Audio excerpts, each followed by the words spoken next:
Good morning, St. John's. Welcome to another edition of Between Two Services.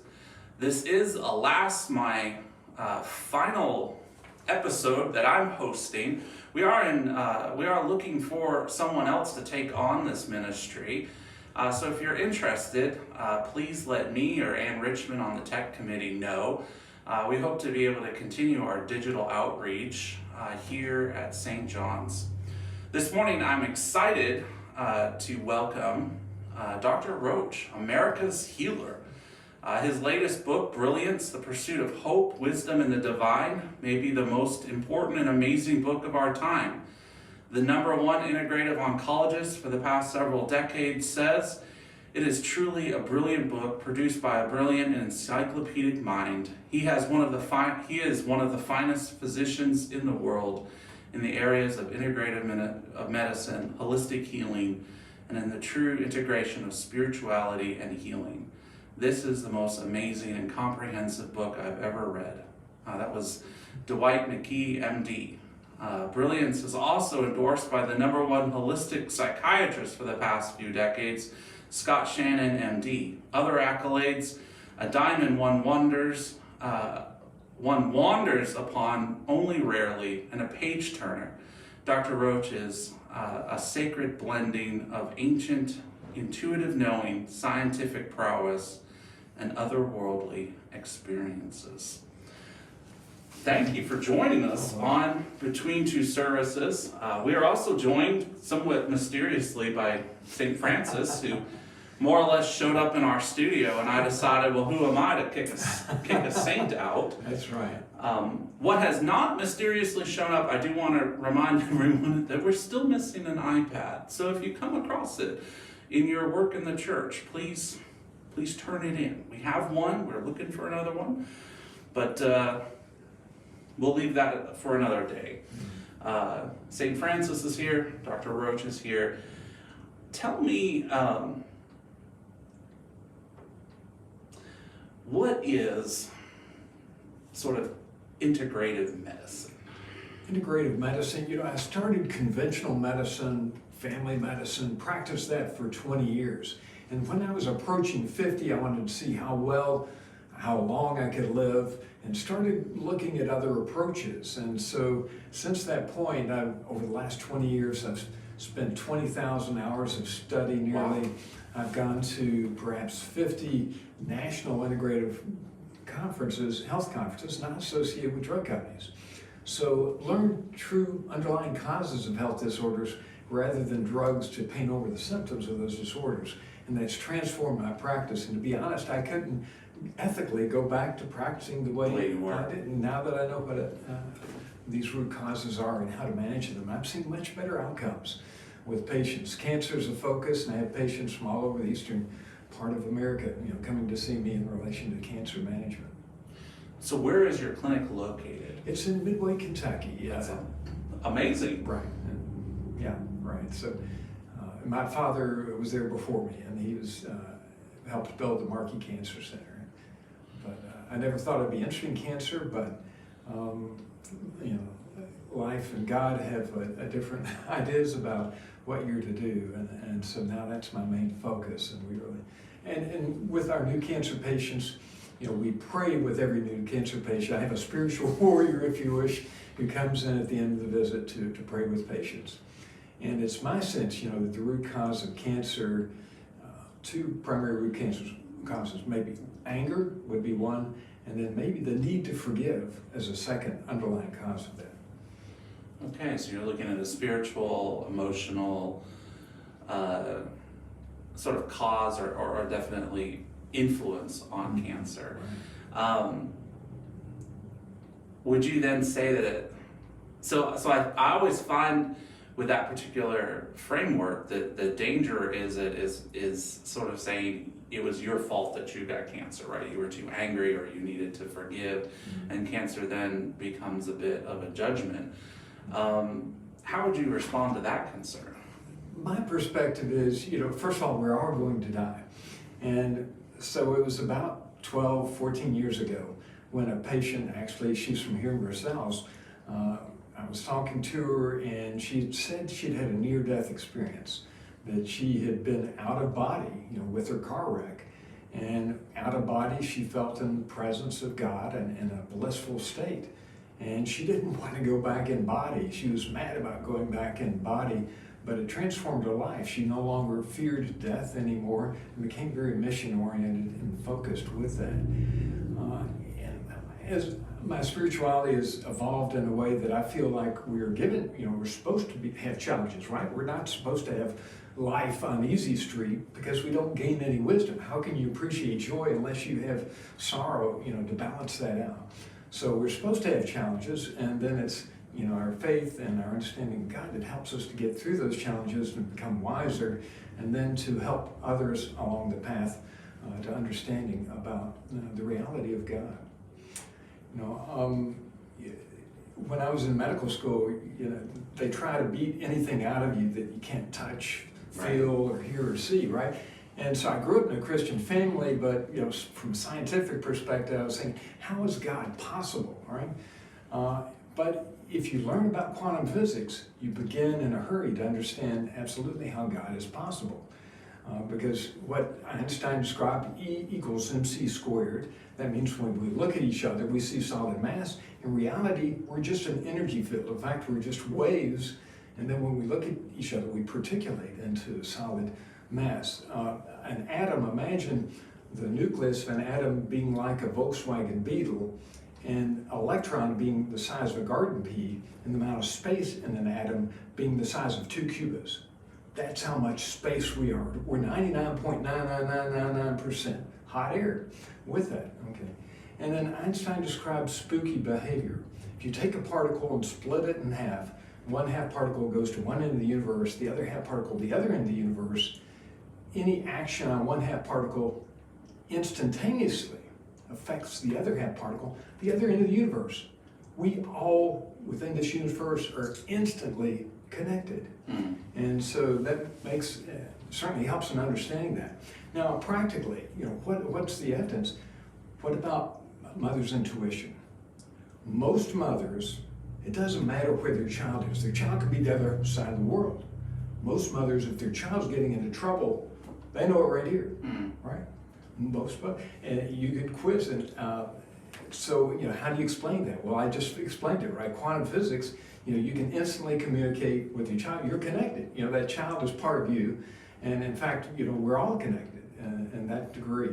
So that helps in understanding, the process. And so when a doctor's doing CPR, there's a spiritual energy field that separates. There's actually a chemical, I think it's TMZ in the pineal gland that allows separation of maybe the spiritual energy field. It rises up above and it's looking down while the doctor's doing the CPR.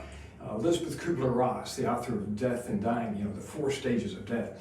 She interviewed 1,000 near-death experience people, and including blind people. And blind people, when they're up there, can describe every detail of what they saw during that near-death experience when they come back down. So if you understand about that, then you understand, wow, God really is possible. It's not just, a faith issue. Further, I gave a talk just 6 weeks ago at the International Association of Near-Death Studies on the God gene. There's a particular gene mutation that half of us have, and maybe 15% are homozygous, have a mutant allele from both parents. But it has to do with our ability to metabolize neurotransmitters and metabolize estrogen. So these individuals, when their adrenaline kicks in, it kicks in harder, lasts longer. They have an on switch and not a good off switch. These individuals because they're OCD, they're detailed. They cross the T's, dot the I's. They're great workers. That's who you want working in, in your office with that because they're so thorough.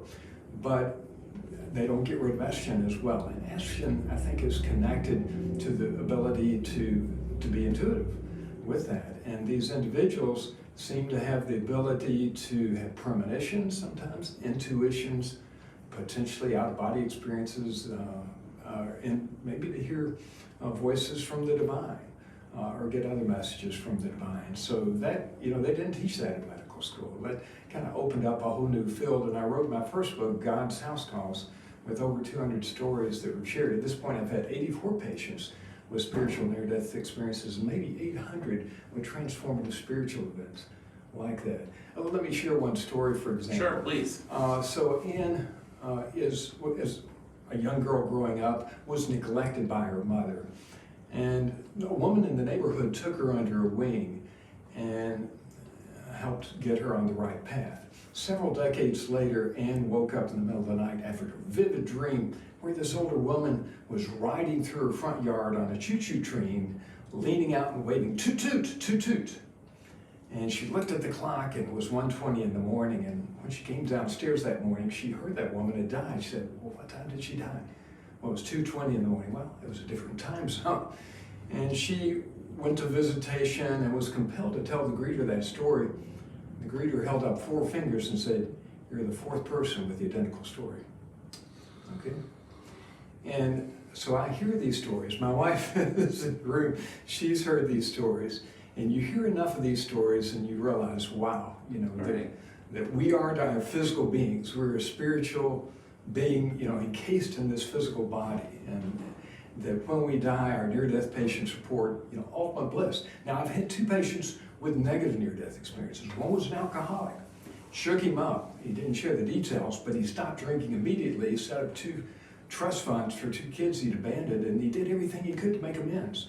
Then 2 years later, he had another spiritual near-death experience. This time it's blissful. So maybe it matters whether we're giving love to the world or not. So this is something that has totally altered the way I think and do things now. Now also, when I started college at Duke University years and years ago, I'm now 70, nearly 71 years old with that. The walls there were gray, the wintertime it was cloudy and overcast, and I got depressed, and really it was seasonal affective disorder that I had. I didn't quite recognize it at that point, and I wrote a poem that's included at the start of my first book in relation to that. And really the basis of my new book is depression was why I started writing this book. And so the book gets into my spiritual upbringing. My grandfather, Slack, was a particularly good guide in that regard. And also, my mother had a very strong faith with that. But the way depression is treated these days, doctors only have 10 to 12 minutes to spend with you, just time enough to write a prescription, right? They don't address nutrition, lifestyle. Depression can be caused by omega-3 fat deficiency, fish oil, can be caused by B12 deficiency, can be caused by vitamin D deficiency, or not getting enough physical activity. There are a lot of different causes that if you don't look at those causes, a drug's not going to treat those underlying issues.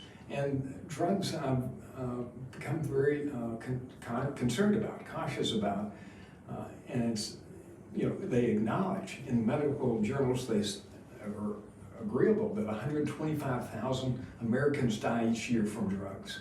But my understanding, after 41 years of medical practice, they're missing a lot of those. It's at least triple that number, and I think it's my belief that prescription drugs are the #1 cause of death in America. So I studied under the top botanical medicine expert in the country, and now I prefer to use botanicals primarily as part of the approach, but also vitamins and minerals. So we do a lot of testing. We look at food sensitivities, we look at heavy metal levels, we look at hormones and how those are balanced, we look at organic acids, and we find the more rocks you look under, the more answers you find.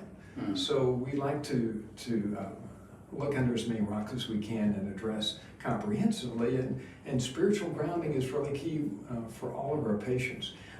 Let me share something that's particularly important, because most of my patients are in that category with that on switch and not a good off switch. They're in fight or flight almost every day of their whole lives, and they run down their immune system, and they're therefore prone to these autoimmune disorders. And they don't metabolize estrogen, so they're prone to female issues as well. And estrogen promotes autoimmune activity. And estrogen's tied in with eating processed foods and xenoestrogens like PPA and plastic water bottles.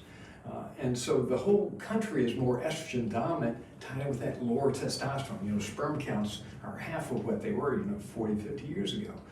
Tied in with that estrogen, tied in with anxiety and stress because you're not able, with one of those pathways, to metabolize adrenaline. With another pathway, you're not able to metabolize glutamate. And that's an excitotoxin like MSG and monosodium glutamate. So by addressing, the genetics as well. So these individuals, if they're growing up, a girl can't get rid of estrogen, becomes estrogen dominant, may develop prematurely with that. And if her adrenaline kicks in and she can't metabolize it, when she experiences trauma, that's PTSD. These individuals high risk. And so when I talk to them, I explain, you've got a package deal, you've got the God gene, I call it, because you can't metabolize adrenaline and you can't metabolize estrogen. These individuals are very intuitive. I walk in the room today, yeah, he's positive energy, no, he's negative energy. They can stand next to you and know a lot more about you than you'd ever want them to know because they're intuitive abilities. And for them, it's not a faith in a higher power. It's like they shook hands with God. They have a knowing in a higher power. And I asked them, when did you first know that? And maybe it's when they were 1 year of age, or maybe from as far back as they remember, they knew absolutely that God was real. So I explained to them, it's a package deal. You're intuitive, you have a knowing about God, but you've been in fight or flight. Those same genetics promote fight or flight. So forgiveness is huge. In the religion I'm part of, forgiveness isn't an option. In order to be forgiven, we have to forgive. So it's really important for you to forgive yourself, number one, and then forgive others, not because they deserve it, but because you have to get rid of the yoke of unforgiveness. And not at a level of, well, I forgive you, but you're still a jerk, but at a level of grace where, well, maybe if I grew up in your shoes, I might understand how that might happen. And so many of my patients tear up when I do that, and that, particularly the women that I see. Those are the ones that get sick, first of all, because they're in fight or flight so much, and because they're more prone to autoimmune issues. And they're the ones, but at the same time, are gifted by being more intuitive than the rest of us. Mm-hmm. So, that's a lot of information to process and take in. I mean, obviously, this is something that's been a passion for you. Kind of thinking about a lot of what you said. Do you, in your current medical practice, use pharmaceuticals at all? I mean, I would think that there are certain conditions or things that require medical intervention. It's my goal to eliminate all of them, but you're right. I still, for hypertension, I'm having to still use drugs. For thyroid disorders, I'm still having to use thyroid medicine at this point. But I've eliminated about 85% of my prescription drugs and are using botanicals. And my book, Brilliance, particularly focuses on brain health and on mood. And so, there's some basic critical things in support of that. Vitamin D. Nearly all of us have suboptimal vitamin D levels. And vitamin D alters hormones. It boosts testosterone and lowers estrogen, which is what 80% of us need. And so getting sufficient, I found for 95% of my patients, 1,000 units per 30 pounds is the maintenance dose of that. 1,000 units per 30 pounds? Correct. Yeah, so it's dose related, very definitely. You always need to get vitamin K2 with that. You might calcify your arteries. So that's key. Fish oil is important as well. And we recommend big doses, like a tablespoon of fish oil with our patients. And those things grow the brain. Vitamin D promotes brain growth. Fish oil promotes brain growth. Fish oil supports testosterone. There's a study of male patients showing that increased semen volume increased size of the testicles. So I tell my male patients, days you want your testicles to shrink, skip your fish oil on those days. Days you want them to grow, take your fish oil. If they get too large, let me know. I haven't had any men come back complaining of that issue. But that helps you when you're trying to get your males to comply. You have to explain everything in terms of testosterone, impact on testosterone. So I do the same thing with vitamin D. And the methylated B vitamins are very important. B12, B6, folate are very, very important in terms of growth of your brain, in terms of optimizing brain health, and in terms of positive mood. With that, magnesium is important. 70% of us are deficient in magnesium. So we want patients on the basics. But there's some botanicals that are amazing. I was at a conference at Columbia University back in about 2003, and I learned about rhodiola rosea. So this is an herb that the Soviet Union researched. They gave to college students the week before exams. During exams, they scored 1 grade better than other students. It boosts all the neurotransmitters, particularly dopamine. It promotes growth of prefrontal cortex, the IQ part of the brain. I gave it to my son's third year law school. He got academic honors for the first time in his career. And I've been taking it for the last 17 years on work days to give me energy, focus, support productivity, thickens my skin just a little bit, and supports positive mood with that. There, in my book, on page 113, I have a list of 20 nutrients and botanicals that promote brain growth. And for myself, I want to be on as many of those as I can. Patients aren't, and your audience aren't going to believe this, but I take 160 supplements most days. 160? Not that I like to take pills, but I think of botanicals as like a vegetable. Each one has hundreds, if not thousands, of beneficial nutrients. If I could have 100 vegetables a day, why not 100 instead of just 5 vegetables a day, right? Offer your body a cornucopia. What it doesn't need can pass through. What it does need, it can absorb. So I feel like that has slowed down my aging process. I think that's helped keep my brain reasonably sharp, for being 70 years old. Hopefully I don't look 70. Trying to convince my patients by my own health, by example with that. So I'm just kind of working through this. 160 supplements a day. I mean,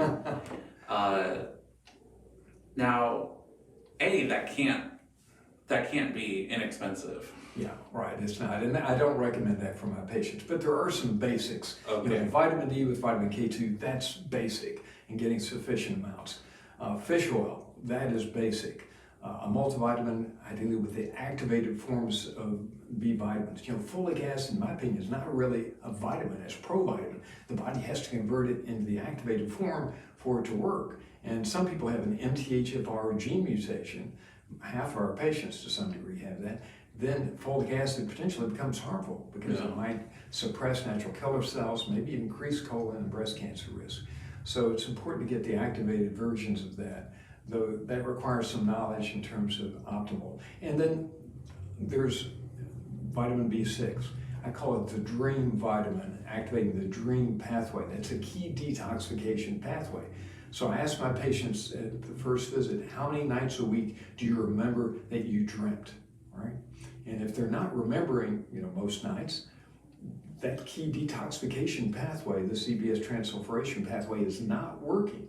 And you're not getting rid of estrogen metabolites, you're not getting rid of toxins. That puts you at higher risk, particularly of stroke, higher risk of cancer, even Alzheimer's, Parkinson's associated with that. So I want my patients dreaming every single night, and I use the activated form of vitamin B6 to get them there. And 80% of the time with P5P pyridoxine 5-phosphate, building up to as much as 200 milligrams at dinner time, will get them in that dream state where they're dreaming most nights. So this is much more fun to do this type of healthcare. And I spend, with my new business model, I spend an hour with my new patients. I spend 30, 40 minutes. I really get to know them well.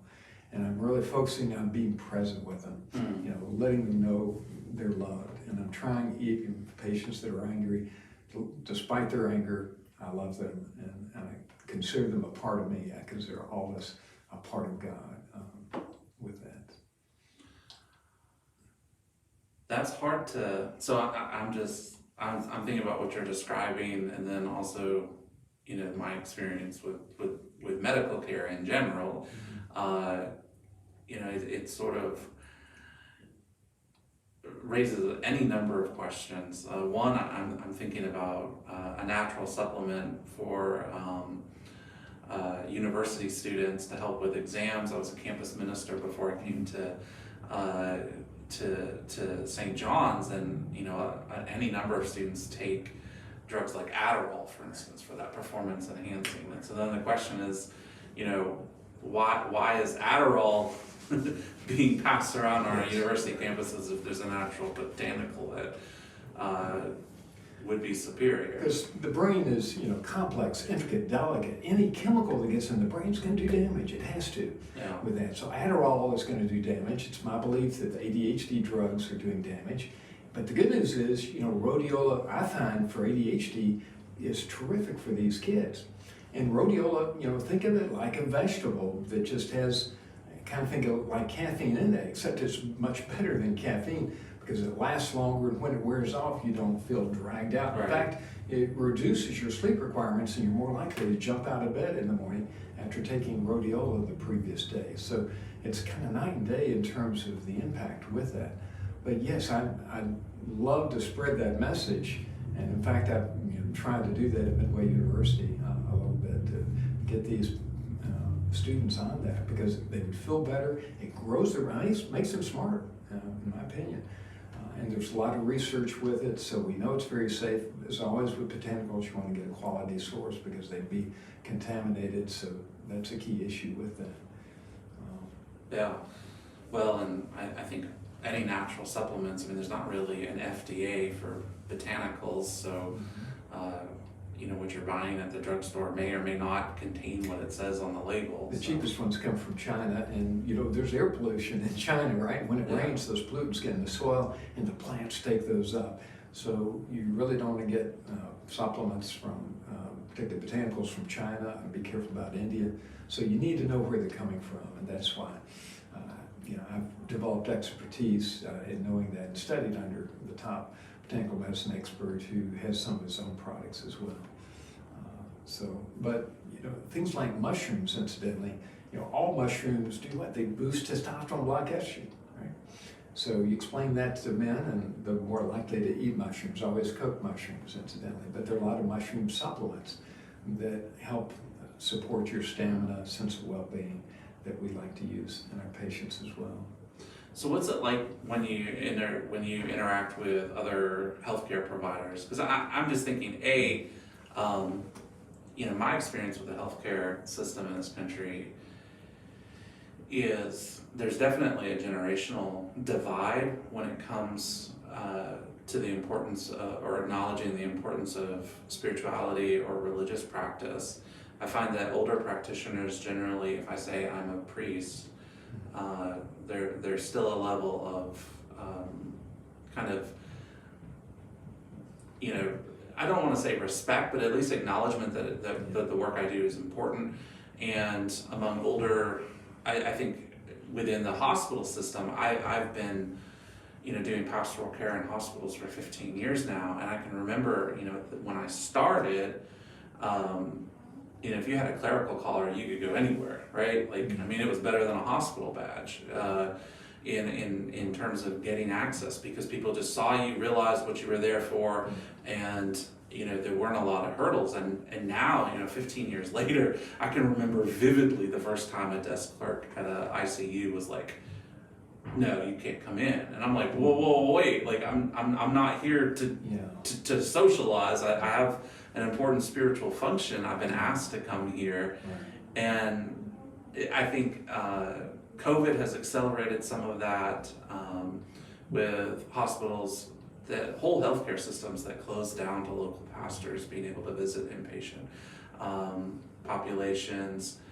but also just this increasingly, where every other area in our society is increasingly secular, healthcare I think is even more so. And so I talked to a younger doctor, and you say you're a priest, and I don't know, they look at you like they don't have any idea what to do with you. Yeah, exactly.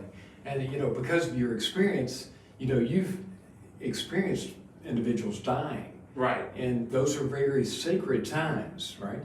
And there are experiences that you've seen in association with dying where you have a knowing about what's transpiring in terms of them ascending into heaven. That's very meaningful. But you're right, these young folks don't. Part of it is that hospitals, once upon a time, were not owned by corporations. Right.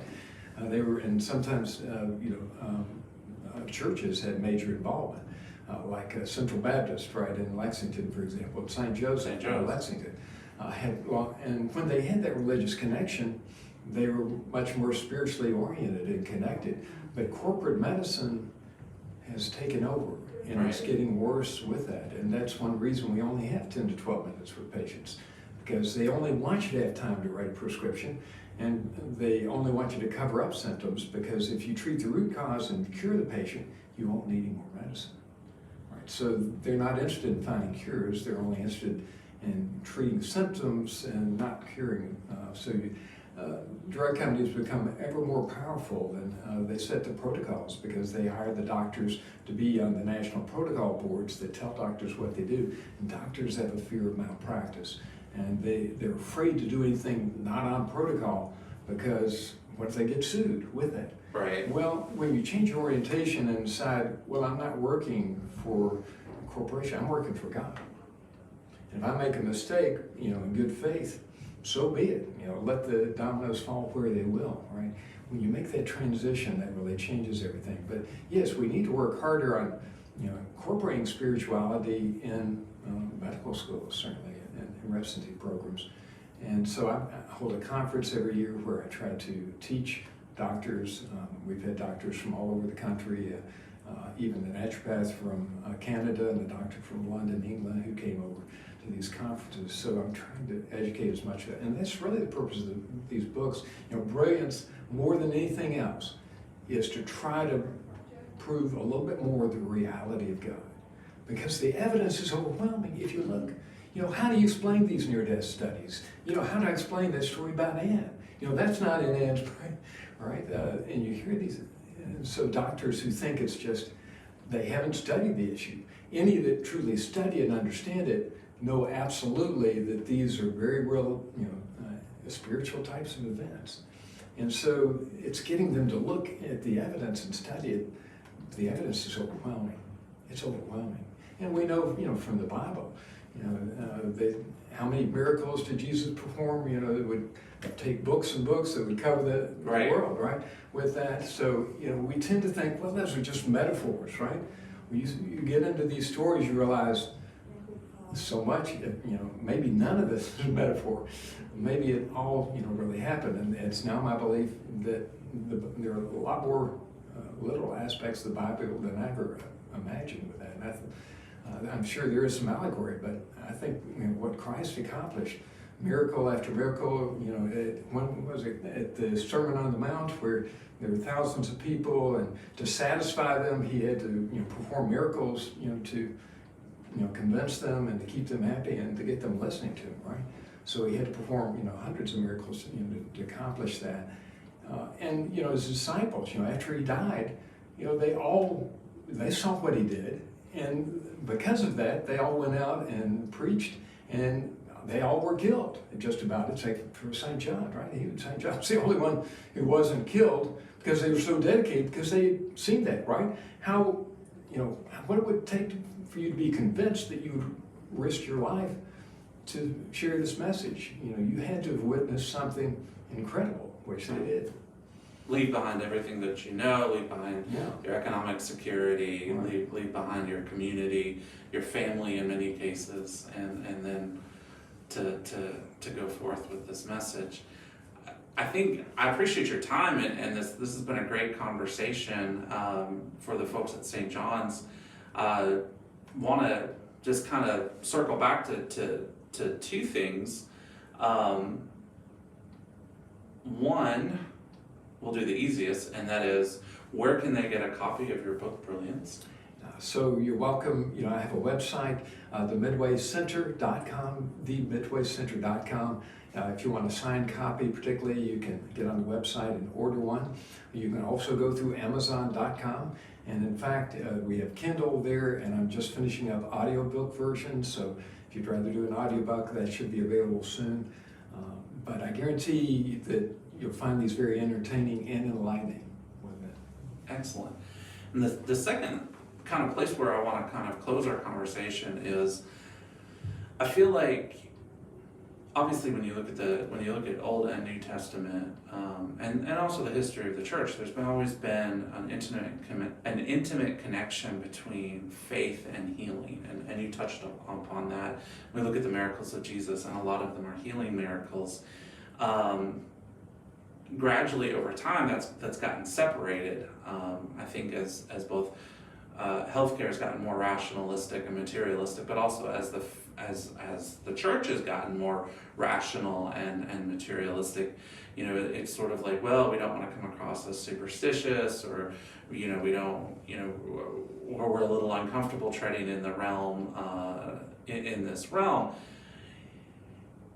What would you say right now to the church about how to integrate a greater understanding of health and spirituality and their connection in our practice, so that we're not just saying, hey, this is something the healthcare industry needs to take a little bit more seriously, but also, what would you say to a congregation like St. John's for integrating faith and spirituality and wellness? Mm-hmm.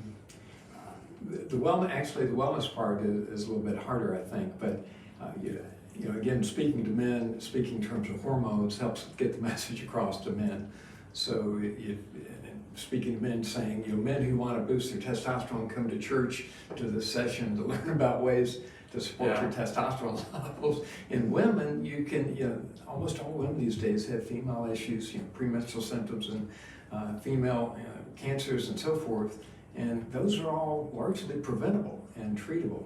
And so, if you can incorporate some wellness individuals who are familiar with the types of approaches that are safe, that would be helpful on that count.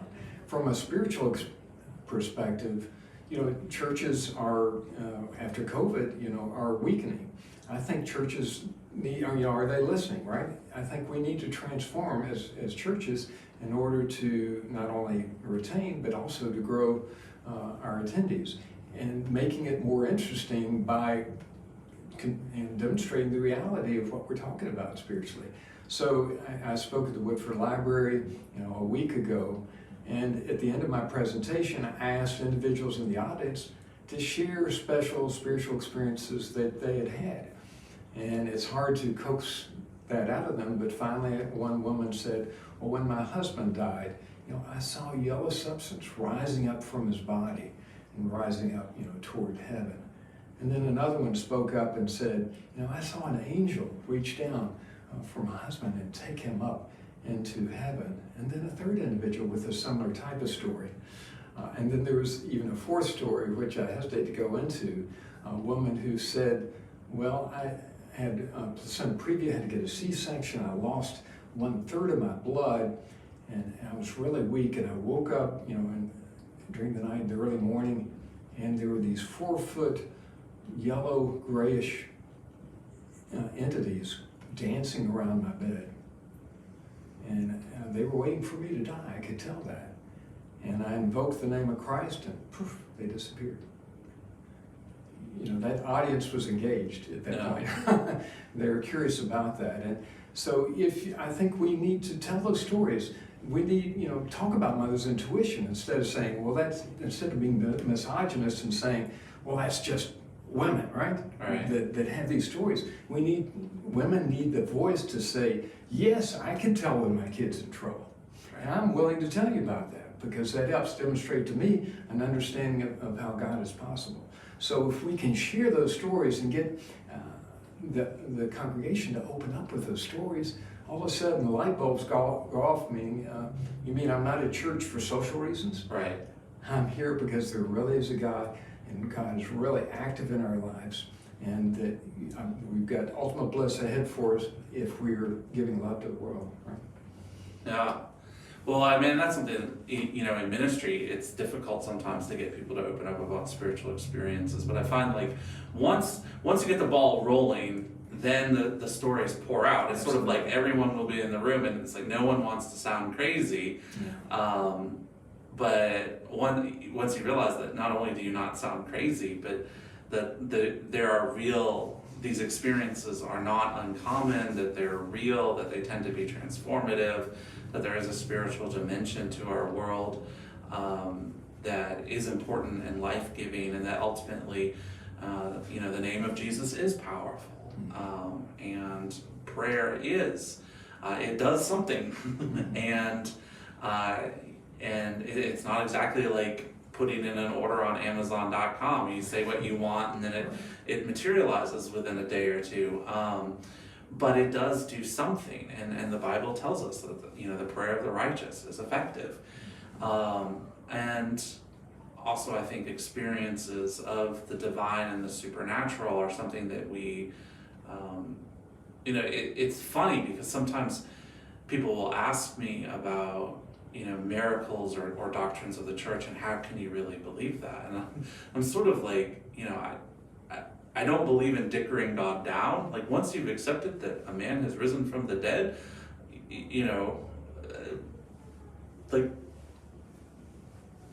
why then do you quibble over a virgin birth, right? That's right. Exactly. To me. And if you don't believe Jesus has risen from the dead, I hope you come and talk to me, because I definitely want to have that conversation with you. And B, I would say, if this doesn't lead to life and to resurrection, then what are we doing this for? And I can close, with a story if you want. Sure, that's a great way to As far close. as my minister in my church, she had a child, and it had some congenital issues, and it died at 8 months of age. And so she and her husband checked, and they had the genetics to where if they had another child, that could, happen again. So she knew that she couldn't have any more children. So they adopted, they were planning to adopt a child. And at the time that child was delivered, that they were to adopt, the mother decided to keep the baby, and they were crushed with that. And so she was distraught and was in the sanctuary by herself several days later, and a voice said, "Her name will be Hannah." A voice spoke to her, "Her name will be Hannah." 2 or 3 days later, she got a phone call from North Carolina about a new baby being born and needed parents right away, and they rushed to North Carolina. They had the new baby, and they named her Hannah. Right. With that, and subsequently, she accidentally got pregnant, had another baby, and a perfectly healthy young boy with that. So just another story that I love to tell these stories, and there's so many of them to share. Amen. That's a great way to stop. Great place to stop. Thank you for your time, for coming absolutely. on and Thank you sharing for with the letting me congregation. do so. Yeah. All right. That's all for today. Thank you for joining us on Between Two Services.